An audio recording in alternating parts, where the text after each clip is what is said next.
Welcome to the Cold Case Christianity broadcast, the only Christian case-making program hosted by a cold case homicide detective. J. Warner Wallace has been investigating cold case murders in Los Angeles County for over a decade. His work has been featured on Fox News, Court TV, and Dateline. For more information about Jim's work and the case for Christianity, please visit coldcasechristianity.com. Now, here's your host, J. Warner Wallace. Thanks for joining us here at Cold Case Christianity. I'm J. Warner Wallace. We've been spending some time over the last couple of weeks talking about the problem of evil. And it's really sometimes hard to address the problem of evil, this claim that why would God, an all-loving, all-powerful God, allow evil to exist in the world? Now, I know, having done this for a number of years, having worked on cases that are really sometimes the truest form of evil, victims' families often ask us, well, why would this happen to my daughter? Why would this happen to my son? And so you've got to be able to offer an explanation. And sometimes the explanations, if I'm honest with you, they're pretty weak, because in the moment, the victim's family is really suffering in a way that's not going to be addressed properly by my rather mechanical, rational explanation of evidences and why certain things happen a certain way. Even if I've got a really robust theological view on this, the odds of my having an impact with people who are just suffering the pain of the moment is not really all that good. And so I think it's a matter of time. Now, when you work cold cases, the beauty of those is that a number of years has passed by. So now we can really begin to talk deeply about these issues with people who have had some time to soften the blow a little bit. And that is more helpful. But what I've tried to do here on our show is offer an accumulative case, 6 or 7 characteristics of the universe, 6 or 7 considerations you must keep in mind that might explain why a good, all-powerful, all-loving God would allow this kind of thing to happen, would allow any form of evil, any act of evil to occur. And we've already talked about 4 of these in previous shows. Now, I'm going to jump right in to a characteristic or a consideration number 5, but I know that there's a risk when you do that, because if you haven't watched the first 4, it's tempting to take one of these explanations in isolation of the other 7, and that's not, I think, a fair way to look at, because again, like anything in life, you can't boil it all down to one explanation I can fit on Twitter in 140 characters. The reality of it is I'm going to have to spend some time, like an investigation, reconstructing why any particular act of evil occurs, and in this case, the much larger question, which is why does evil occur at all? So today, we're going to offer 2 more steps in this cumulative case process, but be careful not to think that somehow these can really be considered as powerful in isolation of the other 5 considerations, because they aren't. I think it's a cumulative case that helps us to understand why there's evil in the universe, even if there is an all-loving, all-powerful God. Now today we're going to talk about the next 2 steps in this cumulative case, and it really is about the power that evil has to draw us to our Creator, as crazy as that may sound, and also the role that justice has to play, because we tend to think of love as one thing and justice as another, when in fact these 2 things are married at the hip. So it's really important for us to be able to consider the robust nature of God and the robust nature of love as we look at the nature of God. So we'll talk about both of these today. And of course, this is coming out of a book that I wrote called God's Crime Scene, which is an effort to take a look at the universe under a very kind of typical detective metric. We look at death scenes all the time, rooms in which we try to decide, well, what actually occurred here. And the minute we have good reason to believe that the evidence in the room is best explained by a cause outside the room, that's when we know we have an intruder, and that's when we know we don't have a natural death or a suicide. We've got a murder. Because if we can't explain the evidence in the room by staying in the room, that would be the case if it was an accidental or a suicide. Well, then we have to go outside the room. Now we got evidence of an intruder, and that changes everything. So what we did was we took a very similar approach to the nature of the universe, kind of looking at it like a closed system and saying, can we explain all the stuff that's inside the universe, inside the room basically, by staying inside the natural realm of the universe, which means you only have space, time, matter, the laws of physics and chemistry as tools we can use to construct all the stuff that we see evidentially in the universe. So again, we're applying an inside or outside the room paradigm to the universe itself. And I think there are 8 things in the universe. We're in a universe that has a beginning. We're in a universe that appears to be fine-tuned. We're in a universe that has life originates from non-life, and that life that does originate has the appearance of design. And then we also have the conscious experiences, and we have free agency as conscious beings. And we can make moral choices that seem to be grounded in objective, transcendent moral personal obligations. And we also have a sense that there's, again, what this show is about today, evil in the world. This idea of all of these different things pointing, these are evidences we have to explain, and everyone has an equal burden of proof, trying to explain how it is these 8 things are features of the universe. Can I get these 8 things by staying inside the room? Or is a better explanation, outside the natural realm? Now, you'll notice that of these, a couple of these are really distinctly moral in nature. These 2 evidences, objective transcendent moral truths and evil, are really moral pieces of evidence, very different than cosmological evidences, biological evidences, or mental evidences we've talked about also. So if you made a list of all the evidences at the scene that you have to explain, that list would look like this. It would have a long list of 8 things, and there are only a couple of explanations that you can draw from.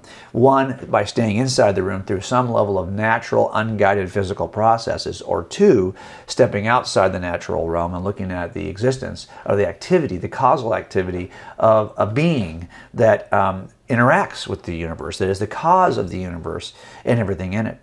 So today we're going to jump into our last category here, the presence of evil, the presence of injustice in the world and in the universe. And we're going to ask a question about how an all-loving, all-powerful God could exist if a universe like this has evil in it. And in the past, let me just assemble for you what we talked about in the last couple of weeks, the cumulative case for the existence of God from these 8 pieces of evidence. Here it is.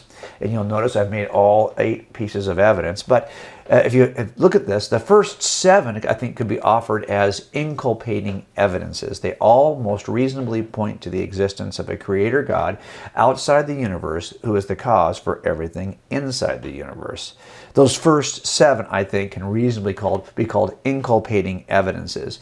Inculpating evidences are evidences that point most reasonably toward a particular suspect. But now, when we get to this outlier here, evil and injustice, is this something different? Is this something that points away from God? Is it incompatible with the existence of God?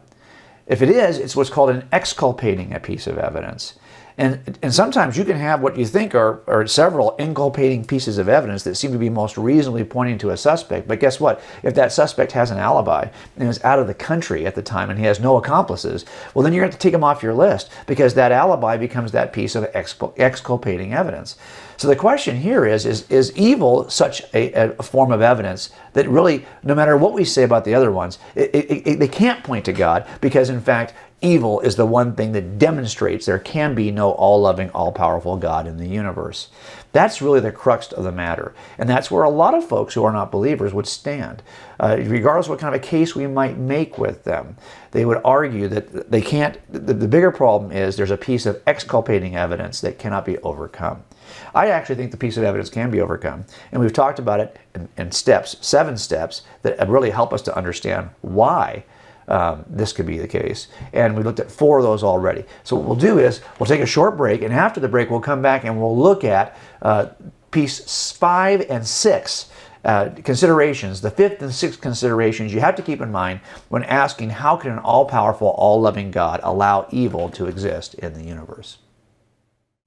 Need a speaker for your next conference, retreat, training seminar, or church service? Jim travels around the country, making the case for the existence of God, the deity of Jesus, and the reliability of the Bible.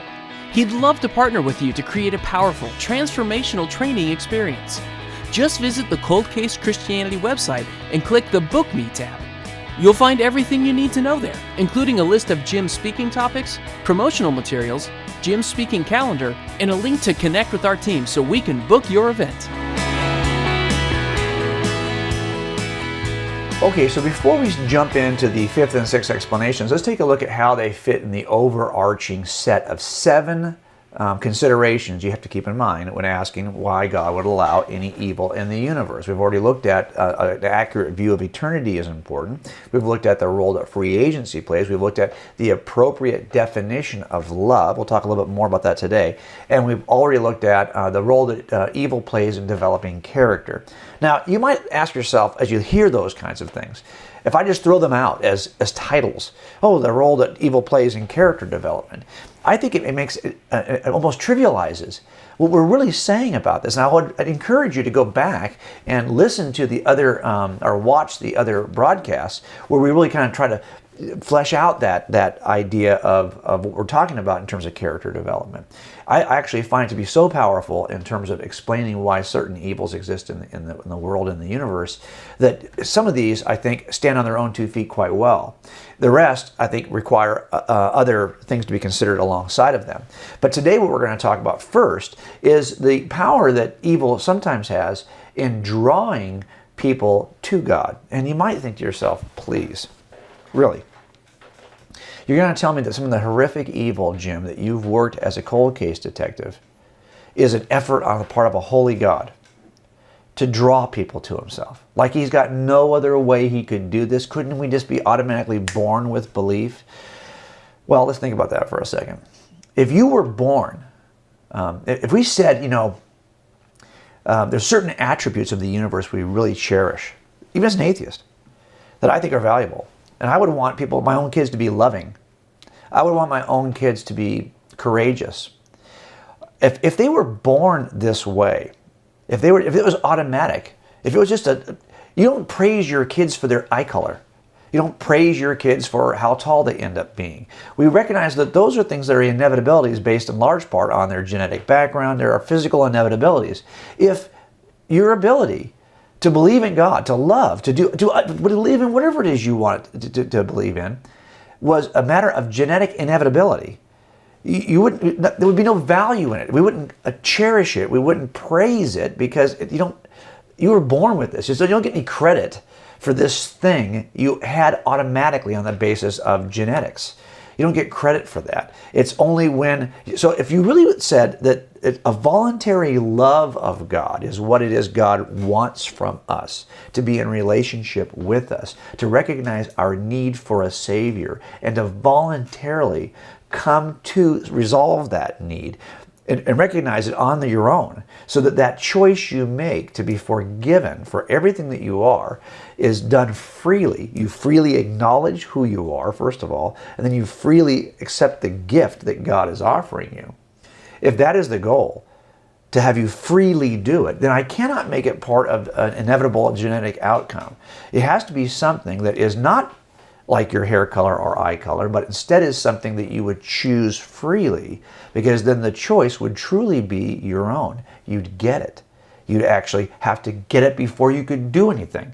And that's part of what I think God is wanting, is calling us, wants from us. So in order, and there's times when here's the other thing that's funny about that. You might say, well, God, there's got to be some other reason, some other better way, some easier way that God could call us. Oh, really? Well, let's think about it for a second. I know from my own personal experience that I see this all the time.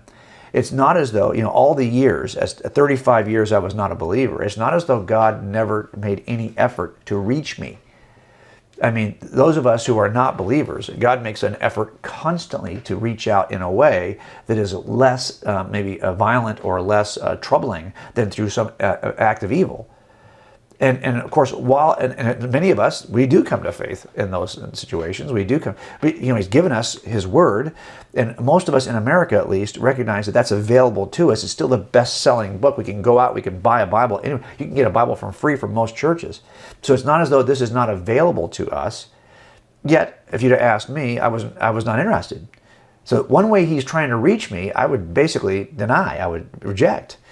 But not only that, I mean, it's all over the media. You can't flip your radio dial very often, very far, before you're going to fall upon a Christian message proclaiming the gospel. I mean, they're out there.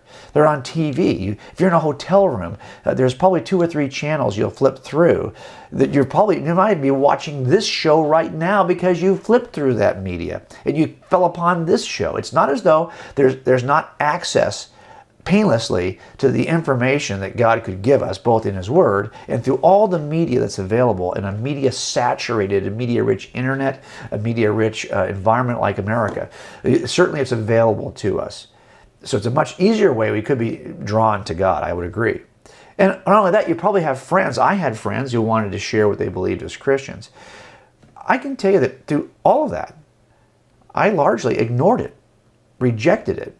So that all the ways we might say, well, couldn't God do it in a little more friendly, easier way? Yeah, He's been doing it. He's been calling you all this time.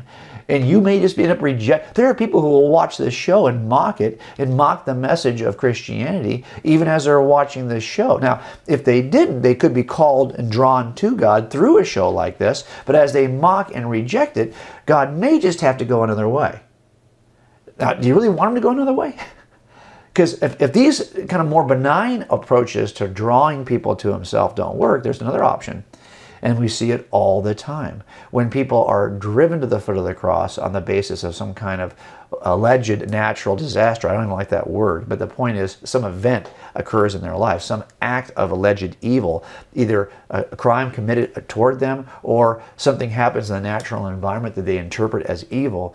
Either way, it's in situations like that that people often find themselves for the first time considering the things of God that were available to them in a much more benign way for years and they ignored. And now, because of the tragedy they happen to find themselves in, they actually get a chance to think deeply about the brevity of life, for example, or the possibility of eternity. And these things have a powerful mechanism. Now, I would say this is part of why God allows certain acts of evil. I would suggest that certain acts of evil, some, might be entirely attributed to this one goal on the part of God. Others, this is going to play a minor role. But the point is, this is what C.S. Lewis describes it this way, and I love Lewis's work on this. He says, "Let me implore the reader to try to believe, if only for the moment, that God, who made these deserving people, may really be right when He thinks that their modest prosperity and the happiness of their children are not enough to make them blessed. That all this must fall from them in the end, and that if they have not learned to know Him, they will be wretched." In other words, all this stuff that we thought was so important that we hold up in our life really has no value relative to knowing God.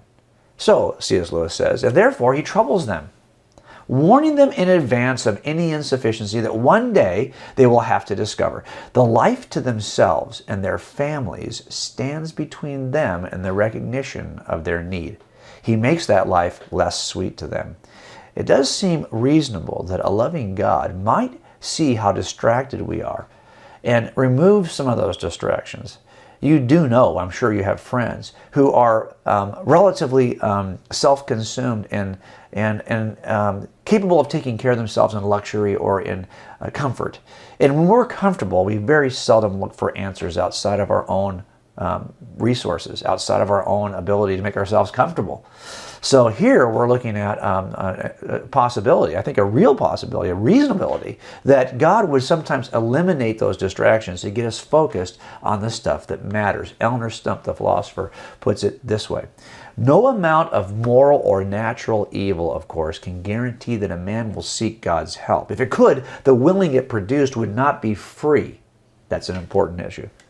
But evil of this sort is the best hope, I think, and maybe the only effective means for bringing men to such a state. So I think that this is one consideration we have to keep in mind. Is God using this act to draw people to Himself? We'll come back after the break and we'll talk about one more important thing to keep in mind. Connect with Cold Case Christianity on social media. Visit the Cold Case Christianity homepage and click the social media icons on the top right toolbar. Jim is active on Facebook and Twitter, posting the best apologetics articles from over 250 Christian blogs around the country. You'll also find links to Jim's Instagram, Pinterest, and Google Plus accounts, along with the link to the Cold Case Christianity YouTube page. Stay connected with Cold Case Christianity and become a better Christian casemaker. Okay, so now we've talked about the role that evil might have in drawing people toward God. Now let's talk about one more before we end this week's episode, and that is the role that evil has, and we have to talk about really the nature of love and justice. What role does evil have in actually embodying or fulfilling the justice of God? Here's what I mean by that. We typically want to think of God as a just God, because we know a loving God would be a just God. If I was to tell my son David, I love you more than anything, David. You mean more. I'm so proud of you. I love you more than life itself. Yet at the next intersection, when we stop a car and I see a bank robber running out shooting at the tellers, I stop the bank robber and say, Mr. Bank Robber, I love you more than anything. I'm so proud of you. I love you more than life itself. My son would realize that whatever I told him earlier, I would tell that to anybody, even a stranger. So it doesn't really have much power in my son's life, because I'm not just in the way I distribute my affection. I'm not just in the way I distribute my love. And this is why love and justice are connected at the hip. Because we would say that a loving God must, by definition, then be a just God, because if he's not just in how he loves, it's just an empty platitude. It's a really empty, kind of vacant expression of sentimentality. But it's not true love, because justice and love are intertwined. So if we want to imagine the existence of an all-loving God, we're going to have to also imagine the existence of a just God. If one exists, the other is synonymous. And so here, I think it's important for us to look at, well, okay, so you're saying that sometimes God might really, evil in the world we see, evil in the universe we see, might simply be an expression of God's justice? Yeah, and it's another expression of God's love, is the expression of God's justice. And there are three forms of justice that I think we have to examine and understand and recognize. The first form of justice that we typically talk about is kind of a justice in the rearview mirror. It's justice that is backward looking a little bit. And it's called retributive justice. And it's really about punishing somebody for something that occurs in the past. And it's like, it was as parents, you try not to do this all that often. I try not to do it. I try not to walk in a room and see something that I didn't like with my young children and say, I'm so mad about what you did 30 minutes ago that I'm just going to punish you out of anger, retribution for what you did 30 minutes ago. Instead, we typically, and that does happen at times, sometimes you have to do that, especially in a culture where someone has done something that's harmed others. But there's another form of justice as well, and that is this thing we call utilitarian justice, which is forward-looking, not backward-looking. Utilitarian justice is more concerned with a good outcome down the road once someone learns from the mistake they made today. So I might punish a child because I really want him to know this is bad so he won't do it again in the future. So now my punishment is really more aligned with this idea that I want to keep him from making further mistakes. It's out of love that I punish him. I don't even want to, but not because I'm punishing him for the past as much as I'm punishing him so he won't make the same mistake going forward. So sometimes we see this kind of punishment and we think, that's kind of unloving. And maybe from the perspective of the child, it appears to be unloving when you experience utilitarian justice. But the reality of it is that's one of the most loving things you can sometimes do as a parent. So you might perceive an act of evil, which really is as a response to a consequence for sin that is trying to help the child move forward and not make the same mistake. Couldn't God also do that with us? And there's a third form of justice, which is called restorative justice, which is really about making sure that people are paid back, amends are made for some injustice. And that happens sometimes in the criminal justice system when we have a fee that is levied against a defendant if he's found guilty or she's found guilty to pay the victim or to pay the victim's family.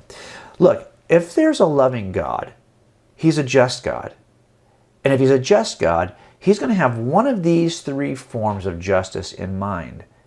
And while you might think, experiencing this evil, there's no justice in this, you don't know long term what God has in mind, especially if it's in the second category of utilitarian justice. How would you ever really know what God's long-term goals are. We'll talk more about that next week. But in the end, remember that we have kind of earned this. All of us have earned something bad in terms of punishment. That's just by our very nature. And if I don't need to make this case theologically, I can make it very practically to you. You know that if you're an unbeliever, you even know that you aren't consistent at even upholding your own values. I wasn't. There are times when I would cut corners if no one was looking. And we do that. All of us do that. And if we're honest with ourselves, if anybody was to see that, it would earn punishment. If there is an all-loving, all-powerful God, He's seeing it. Not only that, we're part of a larger group, which is deeply fallen, called human beings. And so all of us, now I can tell you that this idea that God might want to be loving and just, and including some punishment, for a group called human beings is not a popular idea. And the fall is not a popular idea, especially among skeptics. Here's what Bart Ehrman, the skeptic who is a biblical scholar, says when talking about the New Testament and the Old Testament and how we deal with evil. He says there are, of course, other explanations for why people suffer, and the Bible itself provides some of them. Somewhat ironically, one of the other answers to the question of why people suffer is found in the writings of the very prophets who think that suffering, sometimes or often, comes as a penalty for God, from God rather, for disobedience. These writers, according to Bart here, also indicate that suffering comes from disobedience in another sense. Often sin leads to suffering. Not because God is punishing the sinner, but because other sinners are causing affliction. Suffering is often portrayed in the Bible simply as a consequence of sin. And I think we have to leave that consequence of sin idea open as a potential explanation, a potential consideration for us as we're trying to figure out why God would allow any act of evil. So now you've looked at two today. We've looked at the issue of God's using this to draw people to Himself, and we're also looking at the issue of God really being a just God, wanting to act as a consequence to our sin. And that, I think, is reasonable, both of those. They have to be considered in the overall cumulative case for why God would allow any act of evil. Now, I can tell you also, we've written about this on our website at Cold Case Christianity. If you'll scroll down, you'll see that with the toolbar, there's sections for evil. And everything we're talking about, we have written about. It's in PDF file form. You can download it. And of course, to get all of this in the robust cumulative case for why God would allow evil, we talk about that in God's crime scene. All right, that's it for this week. I hope this helps you to think through how you might take time. And you can see that this approach does take some time. We're already into it now, an hour and a half, and we've only gone through 6 or 5, or we're not even halfway. We got one more big one, and then a kind of cumulative case. So we're 6/7 of the way through. Let's put it that way. But still, we're an hour and a half. By the time we get done, we'll have spent 2 hours talking about this. And guess what? You're not able to interact. You can imagine how much longer conversations would be. But I hope these will be helpful as you begin those conversations about the problem of evil. We'll see you right here next week at Cold Case Christianity. Thanks for joining us at the Cold Case Christianity broadcast. If you're interested in more information about this week's topic, please visit coldcasechristianity.com. For a thorough investigation of the reliability of the New Testament Gospels and the case for Christianity, be sure to purchase Cold Case Christianity. A homicide detective investigates the claims of the Gospels. It's available wherever books are sold.